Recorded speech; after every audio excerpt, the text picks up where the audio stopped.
Thank you, ma'am. Thank you, Ranjit. Thank you, ma'am. I request all the attendees to please note that there will be a brief question and answer session after the discussion. I request all of you to put a question in the chat box, which will be taken up at the end of the session. Please mention that to which speaker would you like to address the question. Now, as not taking much time, invite our esteemed speaker, Shri Sriram Panchu sir, to commence. Over to you, sir.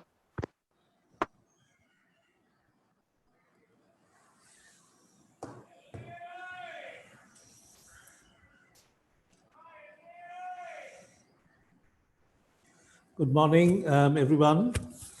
Thank you, Hiranshi, for this invitation to share thoughts on a very interesting subject and a novel one.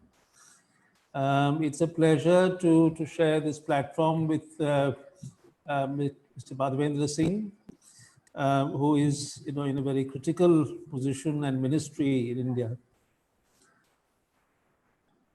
I don't know why, but my thoughts go back to one of the youngest Secretary Generals of the United Nations. This was Dag Hammarskjöld.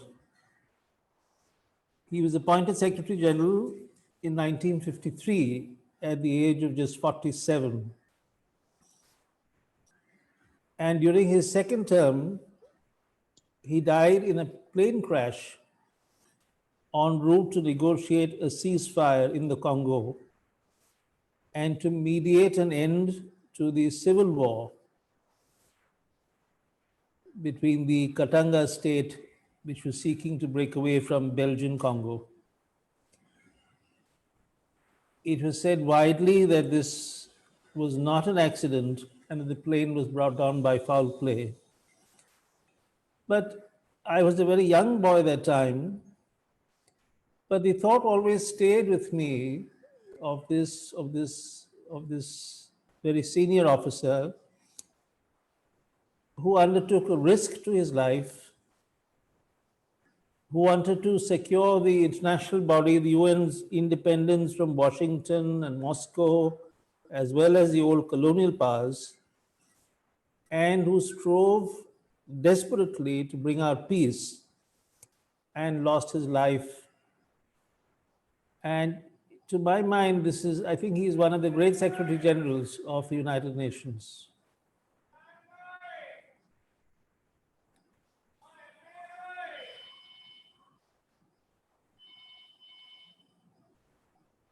So let me come to another scenario, a not so bleak one. I mean, when I speak of Dag Hammarskjöld, it's not supposed to be bleak. I'm paying homage to the man. And I would like to say that we need more fighters for peace like him. I learned mediation in 1990 at the Salzburg seminar. And I learned it from a man named Lawrence Susskind, who's one of the world leaders in mediation. And I want to tell you a little story. It's a story about children, but for me it illustrates, the power of mediation. So Lawrence Susskind, this world famous mediator, was called by his child's parent-teacher association, who said, look, you're this famous mediator. Can't you do something about children fighting in the school? And Lawrence Susskind was stumped, because to stop children fighting in the school is one of the most difficult things to do. Anyway, this is what he did. He took a corner of a classroom, placed two sets of cardboard feet facing each other, and wrote three things on the wall. When children were caught fighting, the teacher used to take them, make them stand on these feet facing each other, and they had to do the things on the wall. And the things were, listen to the other. So simple, but so elusive.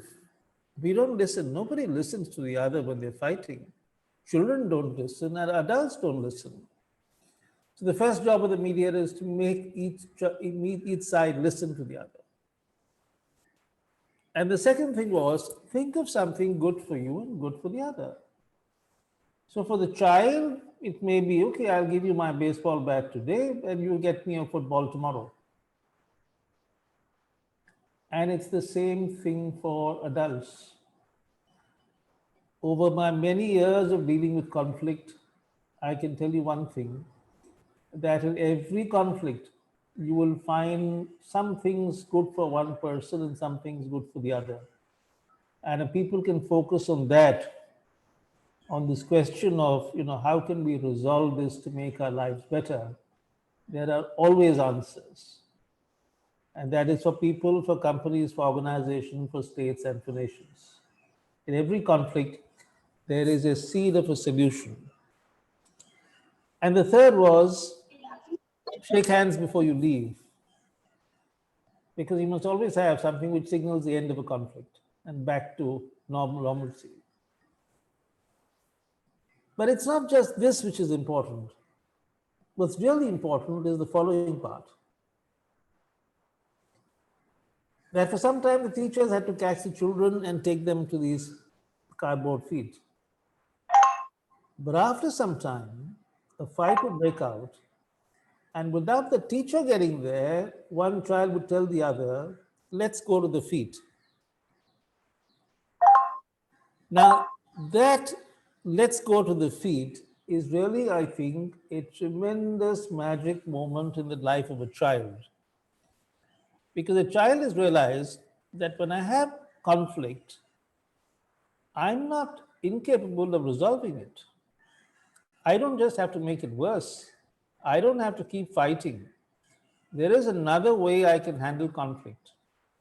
And that's by listening, by talking, and seeing what's good for me and what's good for the other person. I think that is something, and I don't know how much of your work, Hiranshi, is with children, but I think it is the inculcation of this message for children which is really, really crucial. And as much as we want to, work with mediation for governments and organizations and across the board for courts, I think it's also important to work with children. Yes, sir. So let's get back to diplomacy. I cannot but help thinking that if we had evolved a structured method of handling conflict between nations, Vladimir Putin and Mr. Zelensky would not be in the position where they are today. Because, the very fact that they are sticking to dialogue throughout this violence, they haven't abandoned that table. And each one is saying, yes, there is a possibility. How much better it would have been if this dialogue could have been structured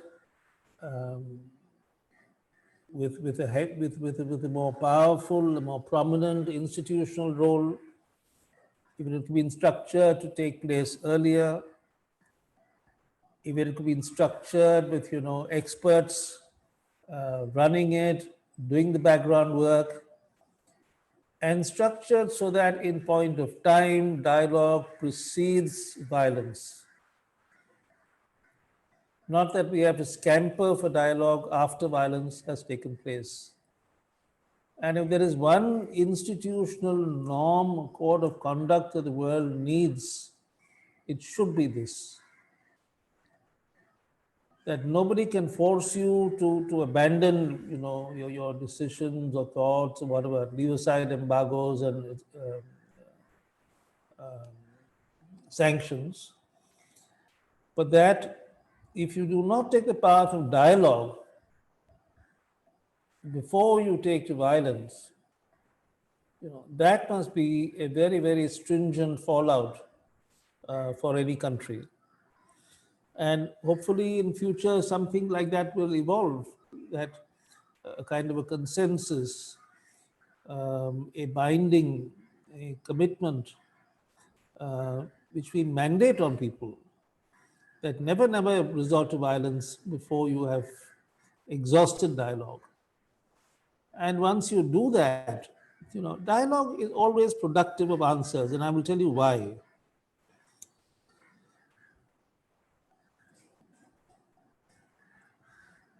Essentially, dialogue is premised on 4 or 5 things. One is on the importance of talk.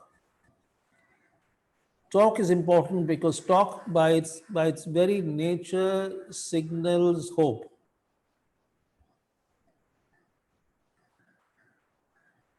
Talk is important because it respects people at the table.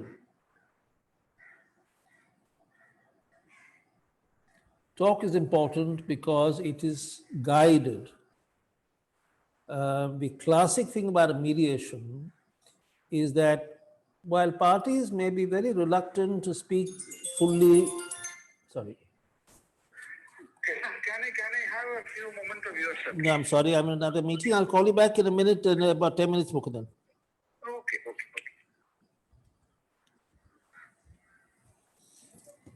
Okay. While parties will be very reluctant to speak fully to the other party, they will open out to a trusted mediator. A mediator who will ask the questions, why do you really want this? A mediator who can talk to them about realism, saying, please be realistic as to what your position is. A mediator who can say, what is your alternative to not settling? Have you really sat down and thought about what the alternative is? And a mediator who can help them to spin out from their long-term interests. Mind you, long-term interests are always far bigger than what people fight for at the moment. For Vladimir Putin, the long-term interests of Russia are far, far bigger than what he seeks to gain in Ukraine. And it is from that focus on long-term interests that you then draw out solutions. Solutions, trade-offs, packages, answers. You draw them from both sides, and then you see where the commonalities are, where people can, give a little more. You give up what is not so important to you. You take what is a little more important to you. And slowly, slowly, you work your way to an answer. It is not easy. It's very, very difficult. But frankly, there is no other way. There is no other way, because this is the only way in which you can get both solutions and peace. So I think we need to focus on this. We have a UN peacekeeping force. But I would say we should get to see how the UN can have a peacemaking force. And when you have peacemaking force, it must be with sufficient systems, with sufficient personnel, with sufficient prominence, that people will resort to it not just because it is mandated, but that they will say, well, if this force is coming to help us, then we should sit down and take advantage of it. So, I often think of the mediation table as a round table, because a round table conveys certain things. It is a table where, everybody is equal. It is a table where there are no jagged lines of communication, because everything flows fluidly. And yes, in the old days, if you've read your mythology, we had the Knights of the Round Table. And today we have a different set. We have a different kind of round table. And if you read, you look at, for example, um, river waters. I mean, India and Pakistan, such dispute over sharing 6 rivers. And the World Bank came in and they set up a mediation and they set up an arbitration. I mean, the World Bank was that, was sought, its help was sought by both countries. And, they hammered out a solution.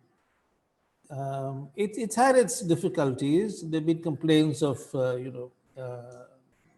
violations and breaches, etc. But a hugely difficult problem. And you all know how important, river waters are to countries. I mean, they are the lifeline. A hugely important issue sorted out in a rational way with scientific data, with meetings and communications. And the same thing really ought to help us for river waters dispute between states in India. I mean, I was looking at some of the statistics, and I found to my horror that although the Act prescribes that each river water tribunal must give its award within a few months, they take anything from 18 to 25 to 33 years.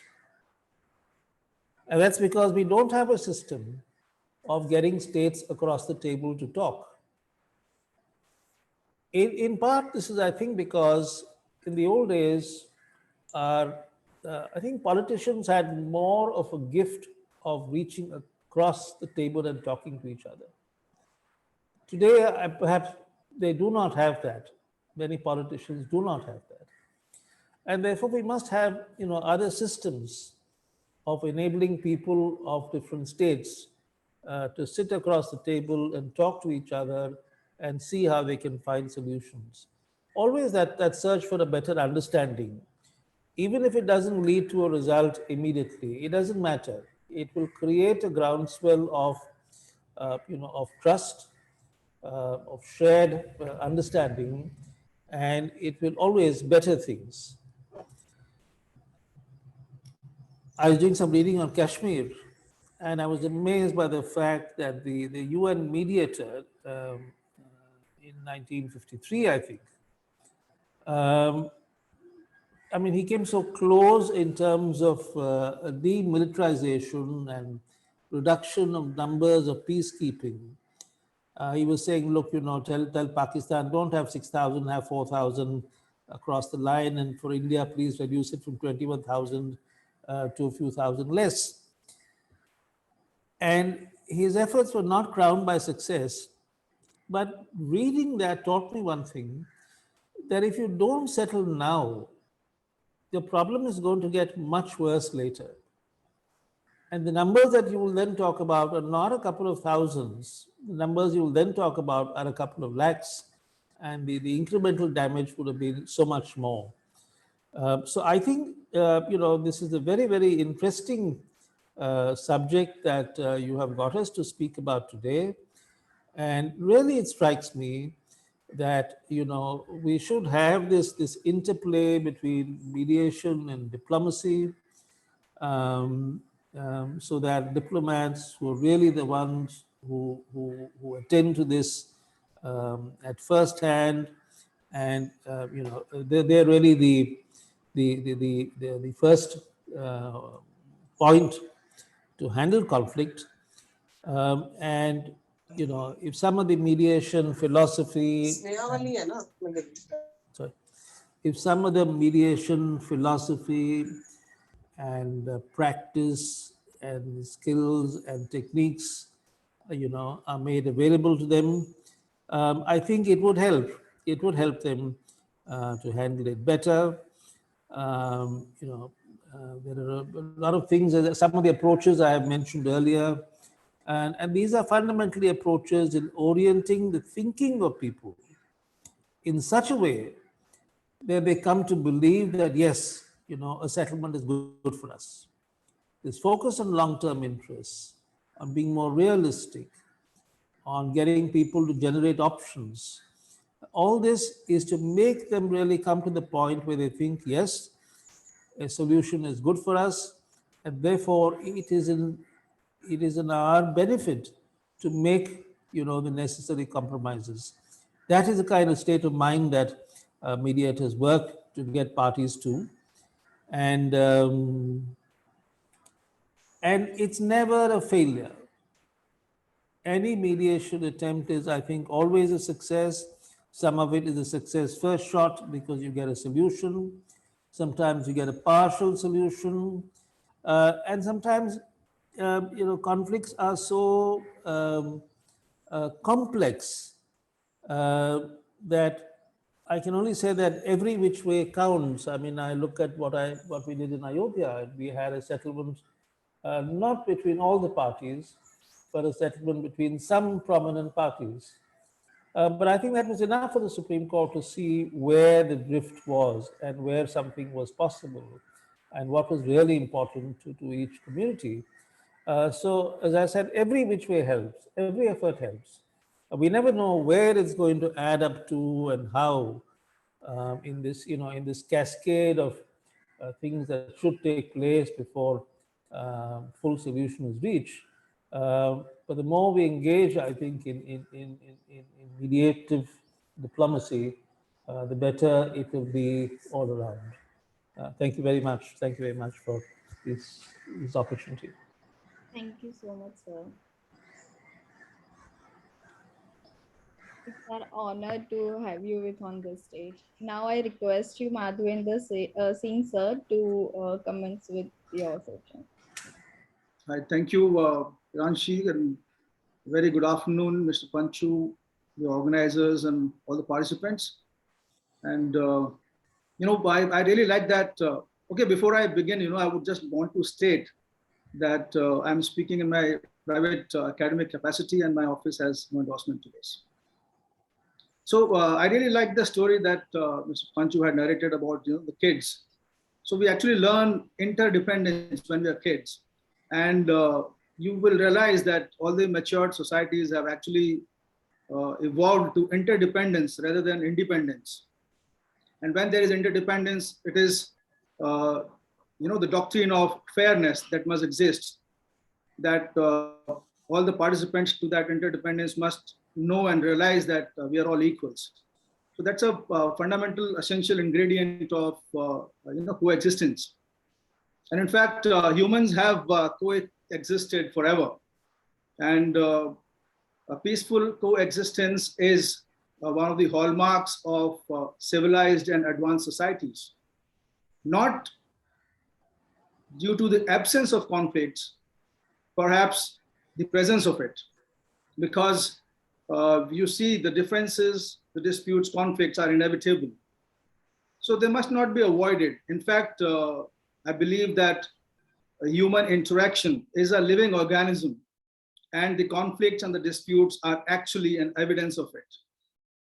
So therefore, we realize that on our everyday walk of life, that negotiation is actually critical to human existence.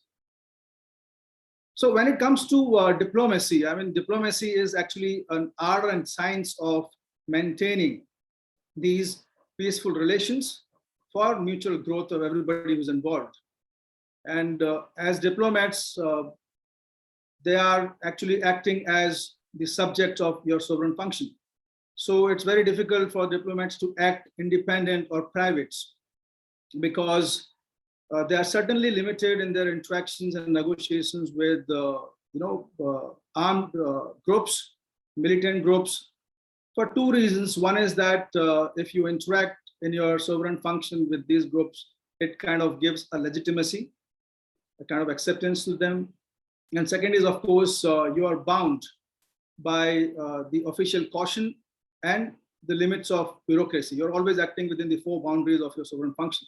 So it's not easy for diplomats to engage with all parties at will. You are actually ambassadors of your foreign policy. So there, you can't say that diplomats are neutrals. But the point I would like to make is that the diplomats are actually engaging in the function of negotiation on a daily basis. Whether we are negotiating the bilateral investment treaties, whether we are negotiating the free trade agreements, or it's POCs, or it is SEPAs and SEPTAs. So the four pillars of diplomacy being the political, the commerce, defense, and culture. So you can imagine when these negotiations are happening on a daily basis, it can actually have severe impact on the economy and culture of the country. So having learned the essential ingredients of mediation, I think there are a lot of skills that can be learned from how the negotiation, the mediation is conducted, that can be absorbed in the daily functioning of diplomats. There are certain skills which can be imbibed in our daily day-to-day functioning of diplomats all around the world. In fact, mediation has kind of evolved as a preferred method of resolving interstate disputes. Also, ICSID has its own procedures for conduct of interstate dispute settlement. And also, the one problem I feel that the mediation faced for a long time, I think there are two problems. One is regarding the enforcement of these settlement agreements arising out of mediation. For a very long time, until the Singapore Convention came in, there was no convention to enforce these settlement agreements globally. Just like the arbitration awards could be enforced under the New York Convention, the mediation settlement agreements could not be enforced in a similar manner. But with the coming of Singapore Convention now, these settlement agreements can be enforced globally. India is also in the process of ratifying this Singapore Convention by way of bringing in a new legislation, the Mediation Act. And as we speak, it's the stakeholder comments incorporation is over, and it's just a matter of time when we come out with the Mediation Act. So it is complementary to the Arbitration and the Conciliation Act. And if we have read the Act, we know that Part 3 of the Arbitration Conciliation Act talks about conciliation. So now that's being separated and completely brought out as a new legislation of the Mediation Act. And also there are a lot of international institutions which are coming about for the conduct of mediation, which is also a good thing. So ad hoc mediation, the court governed mediations, and now the institutional mediations. There are various models that can be adopted for people to go into mediation. Now, as diplomats, there are certain attributes. What are these attributes that one could learn from the mediation? Firstly, on a lighter note, I'm sure in all our friend circles and families, we have this one person who's very good at negotiation, especially when you go out shopping. I'm one of them. So there are three ingredients which I now reflect back on it. How I did it was three things. One is that, of course, it's very, very important, and I think it comes very naturally to women. So that's why there you find them going shopping and they can spend 3 hours. It's not an easy thing, let me tell you that, because it requires, the first ingredient is the patience and time. You must be willing to give enough time if you want fruitful negotiations to come about. You must have the patience for it. Second is the doctrine of fairness. The other party must feel that they're getting a fair deal. It should not be one-sided and unilateral. Because this also, like I think Professor George Miller said that it's about the balance of the rights and dependence. Who has the maximum power in a negotiation is someone who doesn't have anything to lose. So that is where the game theory can make you understand how the people interact and do their negotiations. So second is, of course, the doctrine of fairness. One must feel fair. And third thing is, which is the most important part, which I have been doing it, but I didn't know what it actually means. When I looked up, I realized it's called the Ackerman system. You always keep a negotiation margin for yourself. So when you start to negotiate, you always start from 65% giving away, and then gradually to 85, 95%, and then to the amount that you would like to give away. So whenever I have personally gone into negotiations, it has worked well, where these three fundamental ingredients are at play, because ultimately human interaction and the state interactions is all about a power play. So when you have these, artful ways of doing your negotiation, it's another thing is about the two important things which come to me naturally when it talks about negotiations, international political mediation. I would talk about is, of course, one is the active listening, and second is the tactical empathy. So these are two important things. When you say, I must emphasize on this part of active listening, because majority of us are actually not listening. We think we are listening, but we're actually listening to the chatter in our minds. So this Professor Daniel Kahneman, he had actually talked about the cognitive biases, that in our interactions, day-to-day interactions with everyone, every person, we're actually looking for conformity, consistency. This is called as a confirmation bias.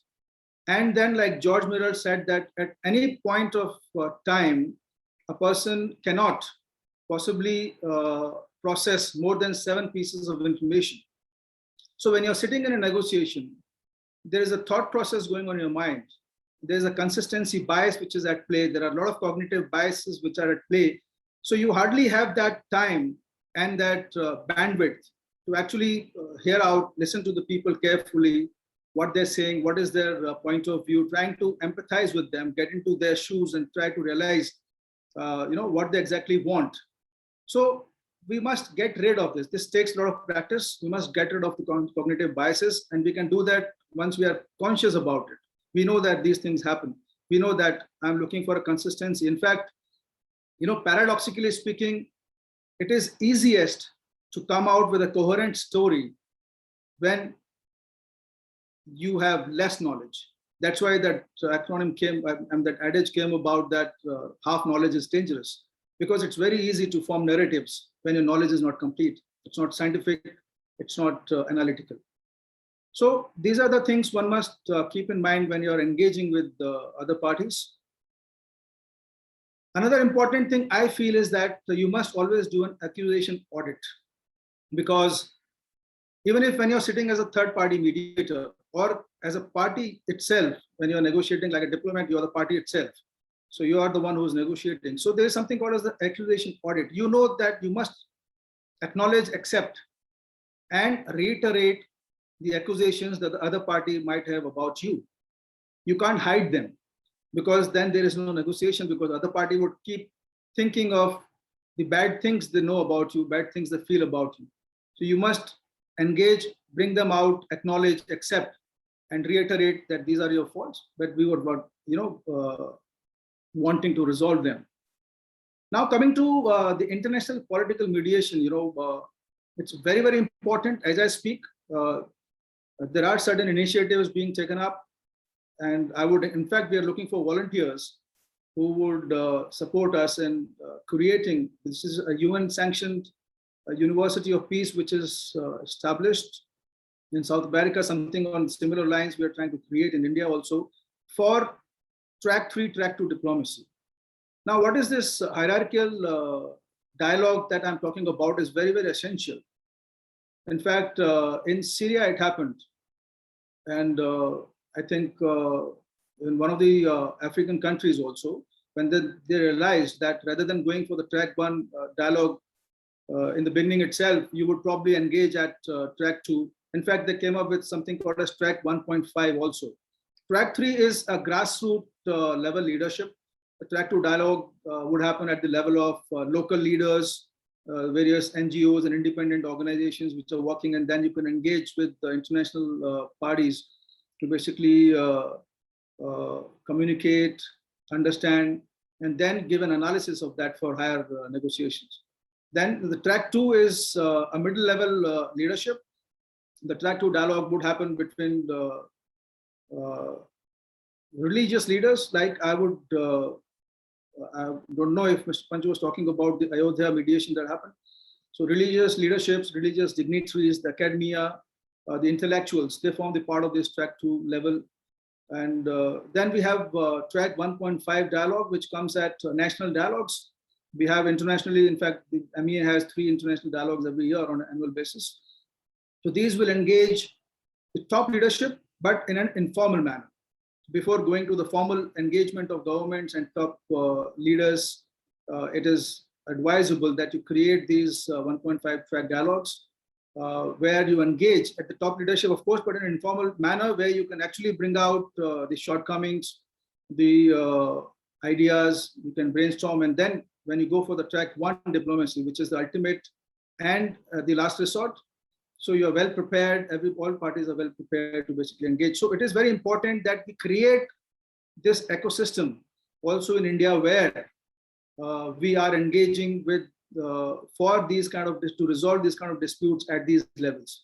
I think there's a requirement for this awareness to come about, and I'm sure it's a work in progress.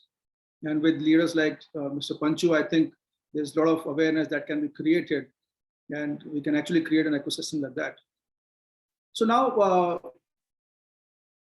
having spoken about that, there are certain essential state-state disputes that have taken place, which are landmark, which speak about the international political mediation.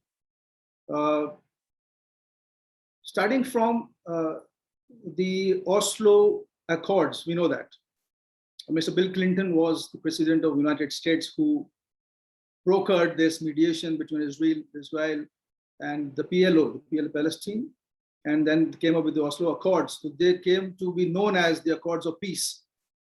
So that's where we understand these are the fundamental principle, state mediation platforms that have evolved over time.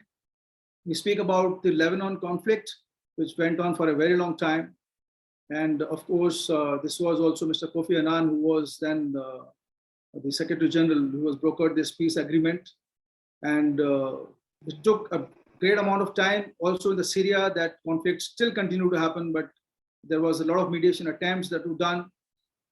Sometimes the parties prefer not to go in for a UN brokered peace agreement or for a multilateral organization brokered peace deal.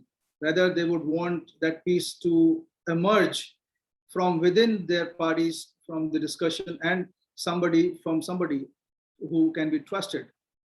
So in fact, if you talk about the Lebanese conflict that we know about, the Taif agreement.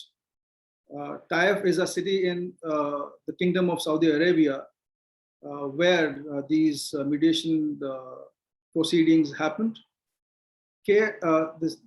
Saudi Arabia actually refused to bring in the UN brokered peace.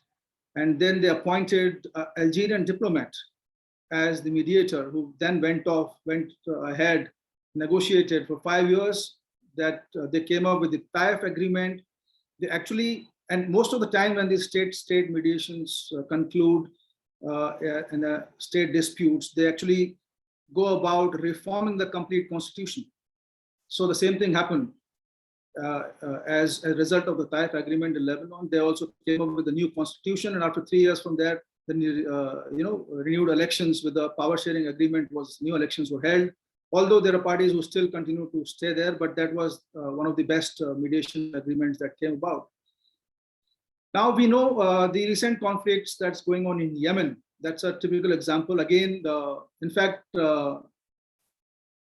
Martin Griffiths is an American diplomat. It's a British diplomat who is from Northern Ireland. He was appointed as the UN Special Envoy to Yemen, but he was not accepted. The Houthis, which are controlling the north part of the Yemen, actually refused to meet him. I mean, informally, I'm saying this.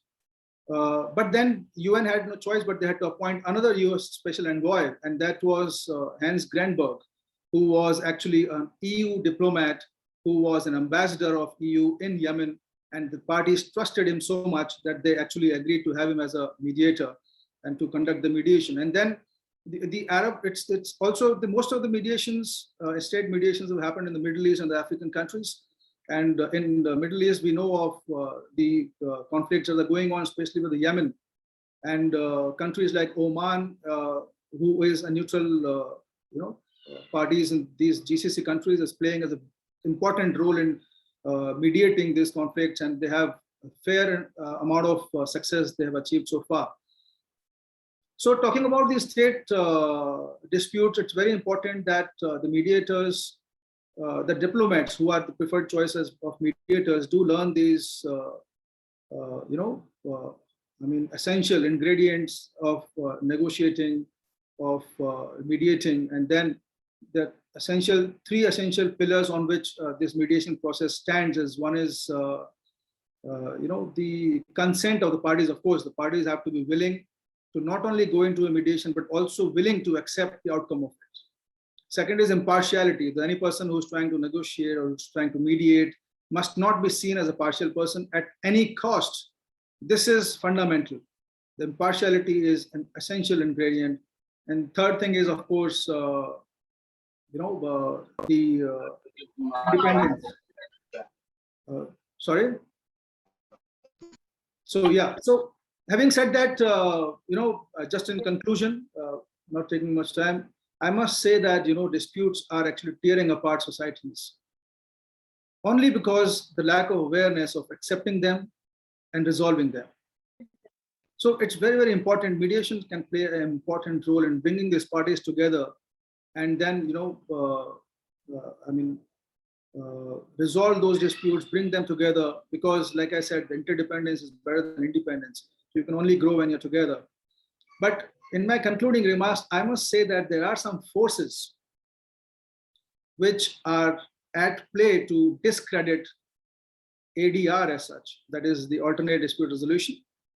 For justifiable reasons, people with established legal practice in litigation would not really be forthcoming to promote ADR. And as I'd say, the full form of ADR is, aggravated decline in revenues. So if we have to really make them grow, I think we must decentralize the powers of ADR. We must, make it more democratic in nature. And I think the technology is the only recourse of the liberal.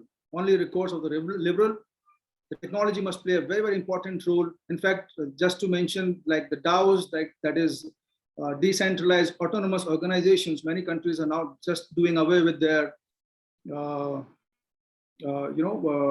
constitutional mechanisms. The complete systems are actually going on blockchain-based governance, where you don't have the influence of people, because when there are people-to-people interaction, there are bound to be disputes. So having said that, I think it is very, very important that as diplomats, we must learn the attributes of mediation, because on a daily basis, you're doing a lot of negotiations and mediations, and it can have grave impact on the economy and culture of any country. So mediation and diplomacy must go hand in hand, and there is much to learn, much to achieve with collaboration and working together. So that's it. Thank you, Hiranshi. Thank you for this opportunity. Thank you so much, sir. Thanks to our speakers before starting question and answer session. Now, first question is from Hira Qureshi. She is asking Sriram Panchu sir to enlighten us for the reason for failure of mediation process in Babri Masjid and Ram Janam Bhoomi dispute. Over to you, sir.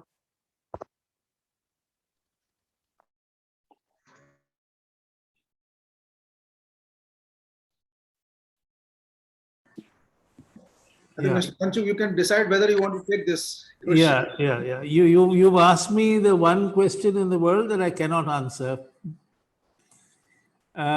Because apart from the fact that every mediation is confidential, B, in this case, there are very, very specific orders of the Supreme Court on confidentiality, which bar me from speaking about the mediation.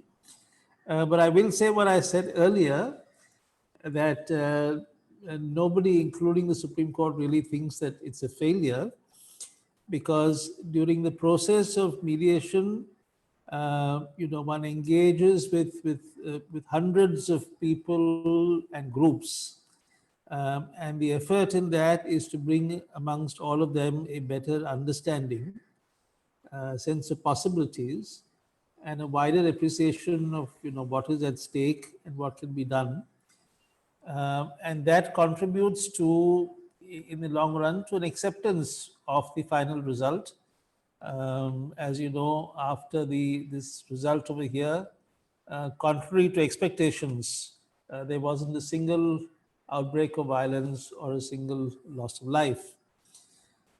Secondly, the Supreme Court also acknowledged the mediation agreement signed by some parties, not all. There are many parties in the fray. Some significant ones signed, some significant ones did not sign. But I think that also helped the court to get an idea of, where what the position is. So it's a kind of a halfway house, um, you know, not a failure, not a success. But as I said, in mediation, you must go on the basis that um, every inch counts. Every inch counts. And inches add up to feet and feet to yards.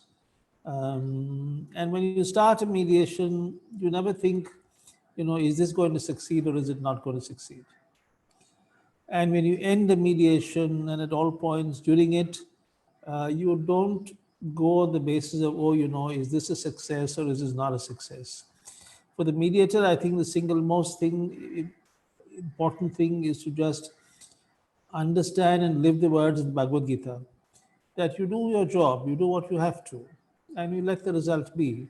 And all you focus on is to do your job as best as you can. So I know that's not probably a very satisfactory answer, but this is the most I can do.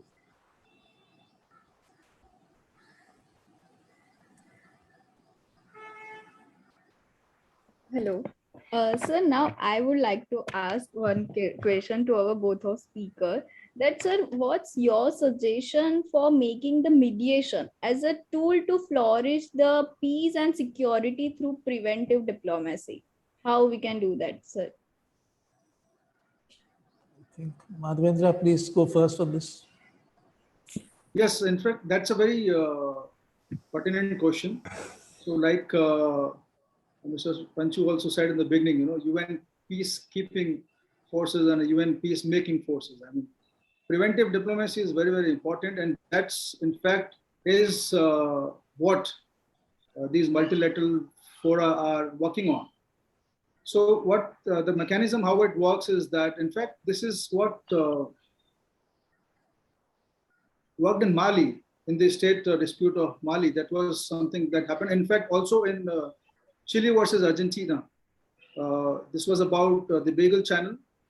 And in fact, this was a preventive mediation that occurred, which prevented the two countries to go to war, from going to war. So this preventive mediation has existed, not just now, but for a very long time. It is very, very essential and important. And in fact, that's what happened with Ukraine also. Both Germany and France have played a very important role in preventing this war. And unfortunately, there were other actors at play, due to which Russia had to, what happened. And it's because these kind of preventive measures are being taken place. And I think it is important, rather than going in after the dispute has occurred, at least between the states, where you can see there is a potential for a conflict, whether it is interstate or intrastate.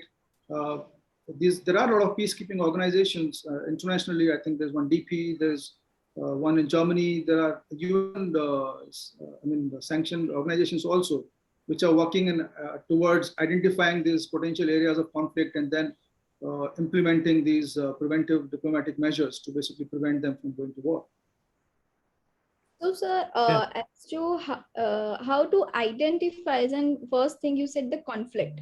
So, like after identify the conflict, how that through the mediation we can achieve, we can prevent that conflict to that situation. Yeah, so like see what happened in Kenya. I mean, what's happening in Yemen. In fact, in 2012, when this Arab Spring happened and Arab Rising that happened, that whole the process was finally subsided. But then these, and very beautifully, I would explain to you what the foreign minister of Oman spoke to me and said about the Yemen conflict is that there are brothers fighting with each other. The third party has no business to come in and say that you're right or you're wrong. Let the brothers resolve it between themselves.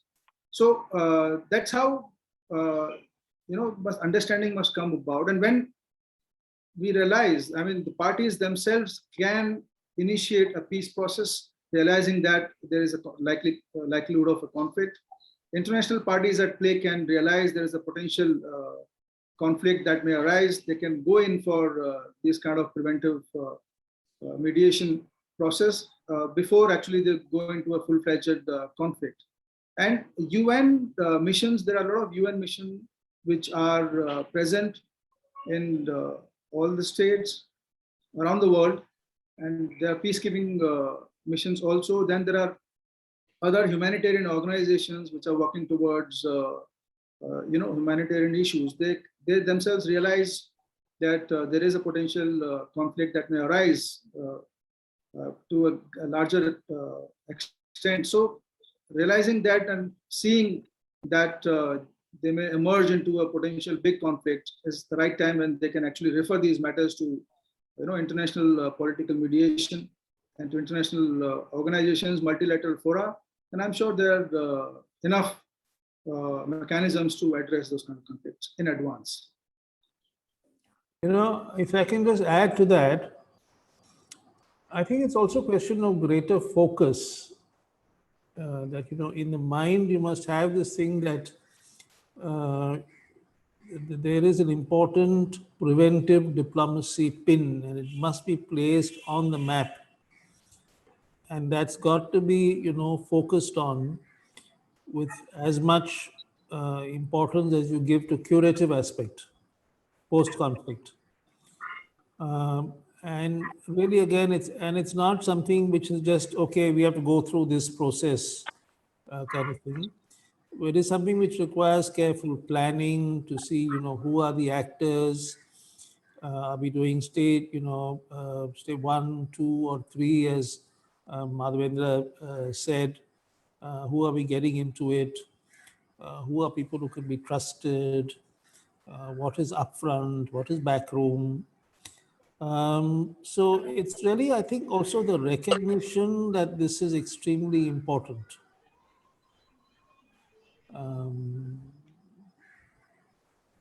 Yeah, as important as anything else.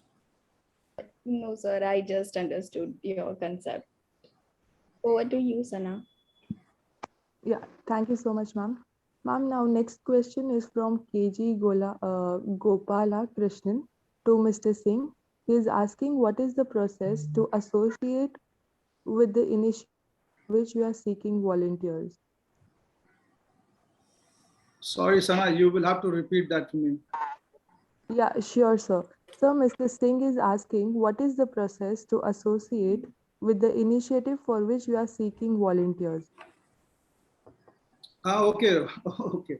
We should have given the context of the initiative I spoke about with the UN sanctioned Institute for Peacemaking.